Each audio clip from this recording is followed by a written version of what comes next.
కేంద్ర ప్రభుత్వం దేశ ప్రజలపై ముఖ్యంగా ఆంధ్ర రాష్ట్ర ప్రజలపై పెట్రోల్, డీజిల్, సిఎన్జి మరియు గ్యాస్ ధరలు పెంచి విపరీతమైన భారాలు మోపిందని వామపక్ష పార్టీల నాయకులు కేంద్ర ప్రభుత్వాన్ని తీవ్రంగా విమర్శించారు.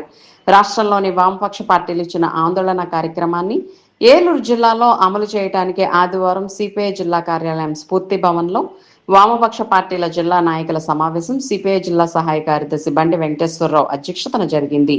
ఇటీవల కేంద్ర ప్రభుత్వం వాణిజ్య గ్యాస్ బండను 950 రూపాయలకు పెంచిందని, గృహ వినియోగ గ్యాస్ ధరను కూడా పెంచిందన్నారు. 5 రాష్ట్రాల ఎన్నికలు పూర్తయ్యాక గత 15 రోజుల కాలంలో పెట్రోల్, డీజిల్ ధరలను లీటర్కు 9 రూపాయలు పైబడి ధరలను పెంచి ప్రజలపై మోయలేని భారాలు వేసిందని సమావేశం అభిప్రాయపడింది. సమావేశంలో పాల్గొన్న సిపిఐ జిల్లా సహాయ కార్యదర్శి బండి వెంకటేశ్వరరావు, సిపిఎం జిల్లా కార్యదర్శి R Lingaraju, CPML New Democracy జిల్లా నాయకులు U Venkateswara Rao, CPML New Democracy జిల్లా నాయకులు ఎస్ బాలసుందరం మాట్లాడుతూ పెట్రోల్, డీజిల్, సిఎన్జి గ్యాస్ పై కేంద్ర రాష్ట్ర ప్రభుత్వాలు పన్నులు తగ్గించాలని, కేజీ బేసిన్ నుంచి ఉత్పత్తి అయ్యే చమురు గ్యాస్ లో 50% ఆంధ్ర రాష్ట్రానికి కేటాయించాలని వారు డిమాండ్ చేశారు. కేంద్ర ప్రభుత్వ వైఖరిని వారు తీవ్రంగా ఖండించారు. ఏలూరు జిల్లాలో వామపక్ష పార్టీలు జూన్ 1 నుండి 8 వరకు నిర్వహిస్తున్న ప్రసార ఆందోళన కార్యక్రమాల్లో, అలాగే జూన్ 9 జరిగే రాస్తారోకో నిరసన కార్యక్రమాలలో ప్రజలు పెద్ద ఎత్తున పాల్గొని జయప్రదం చేయాలని నాయకులు పిలుపునిచ్చారు.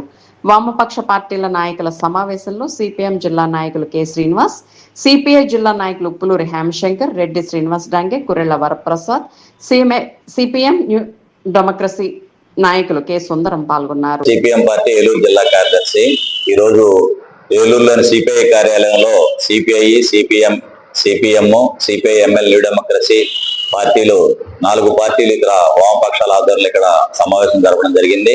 ప్రధానంగా కేంద్ర ప్రభుత్వం ఇటీవల కాలంలో పెట్రోల్ మీద, డీజిల్ మీద కనీసం 9 రూపాయల నుంచి 10 రూపాయలు వివిధ దఫాలుగా పెంచారు. అలాగే గ్యాస్ ధరలు కూడా విపరీతంగా పెంచేశారు. దీనివల్ల ప్రజల మీద, వ్యాపారుల మీద చాలా తీవ్రమైన భారాలు పడ్డాయి. లక్షల కోట్ల రూపాయలు రాస్తారోకో చేయాలని చెప్పేసి నిర్ణయించడం జరిగింది. ఇప్పటికైనా కానీ మోడీ ప్రభుత్వం కామన్ మ్యాన్ కొట్టేసి కార్పొరేట్లకు పెంచే తప్పుడు విధానాలను విరమించుకోవాలని చెప్పేసి వామపక్షాల తరఫున విజ్ఞప్తి చేస్తా ఉన్నాం. కేంద్ర ప్రభుత్వం ఇటీవల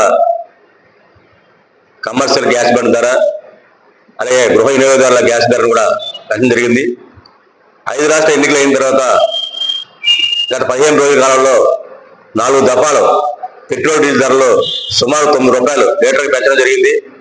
ఇవన్నీ కూడా ప్రజల మీద రవాణా ఛార్జీలు పెరిగి, అన్ని రకాల నిత్యావసర ధరలు పెరిగి భారాలు మోపడ్డాయి.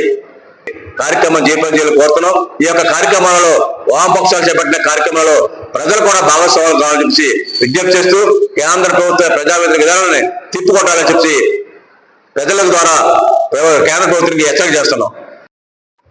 You Venkateswara Rao, CPML New democracy.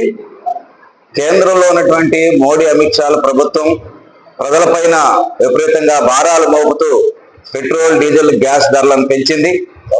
అదేవిధంగా రాష్ట్రంలో ఉన్నటువంటి చంద్రబాబు, పవన్ కళ్యాణ్ ప్రభుత్వం కూడా కేంద్ర ప్రభుత్వానికి అంటగాగుతా ఉన్నారు. దీని ఫలితంగా ప్రజలకి తీవ్రమైన డిమాండ్ చేస్తున్నాం. ఈ సమస్యల పరిష్కారం కోసం, ఈ విషయాలు ప్రజల్లో విస్తృతంగా ప్రచారం చేయడం కోసం రేపు 1 నుంచి 7వ తారీఖు వరకు ప్రచారం, 9వ తారీఖున పట్టణ, మండల, డివిజన్, జిల్లా కేంద్రాల్లో రాస్తారోకాలకి పిలుపునిచ్చారు. ఆ మేరకు ఏలూరు జిల్లాలో ఉన్నటువంటి అన్ని ప్రాంతాల్లో, పట్టణాలు, మండల కేంద్రాలన్నింటిలో కూడా, జిల్లా కేంద్రాల్లో కూడా ధర్నాలు చేయాలని వామపక్ష శ్రేణులకు పిలిపిస్తా ఉన్నాం, రాస్తారోకో చేయాలని పిలిపిస్తా ఉన్నాం. ఈ కార్యక్రమాల్లో ప్రజలు కూడా అధిక సంఖ్యలో పాల్గొని ఈ కేంద్ర రాష్ట్ర ప్రభుత్వ విధానాలు తిప్పుకొట్టాలని విజ్ఞప్తి చేస్తున్నాం. నా పేరు Samudrala Sundarrao, CPIML New Democracy party Chandrana వర్గం, జంగారెడ్డిగూడెం డివిజన్ కార్యదర్శి. ఈరోజు ఏలూరులో సిపిఐ భవనంలో వామపక్ష సమావేశంలో ఇచ్చినటువంటి పరంగా మేమందరం కూడా ప్రజలకు ఇచ్చేటువంటి పిలుపు ఏంటంటే, రేపు పొద్దున్న 1 నుంచి 7 వరకు ఈ పెట్రోల్, డీజిల్ ధరలు తగ్గించాలని ప్రచార కార్యక్రమంలో ప్రజలు సహకరించాలని ఆశిస్తున్నాం.